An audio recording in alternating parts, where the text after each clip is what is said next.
Gujarati movie ઇન્ડસ્ટ્રીમાંથી કોઈ જો director સાથે તમને વર્ક કરવાનું મળ્યું હોય તો કયા એક ડિરેક્ટર સાથે વર્ક કરવું છે? નાડી દોશવાલા છે ડિરેક્ટર, એમની સાથે મને ઈચ્છા છે વર્ક કરવાની. અને અમારા જે આ અંધકાર મૂવીના જે ડિરેક્ટર છે હિરેનભાઈ ચાંદવાણી, ઓકે, એમની સાથે બી એક્સપિરિયન્સ એટલો મારો સારો રહ્યો છે. મને એમ થાય છે કે સેકન્ડ બીજા 1-2 મૂવી એમની સાથે જ હું કરી લઉં. હિરેનભાઈ જો તમે સાંભળતા હોય તો પ્લીઝ જલ્દી મૂવી બનાવો.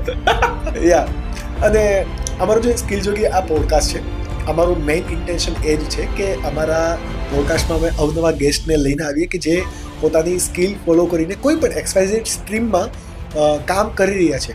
અને ઇન્ટેન્શન છે યુથ ઇન્સ્પાયર કરવું, because we are on a mission કે આપણે ક્રાંતિકારીઓ તો નહીં જ બની શકીએ, પણ 2047 સુધીની અંદર જો ભારતને મહાસત્તા બનાવવામાં 5% પણ યોગદાન આપણું ગયું તો એ બહુ મહત્વનું છે. એટલે અમે યુથની સાથે રહીને કામ કરવા માંગીએ છીએ.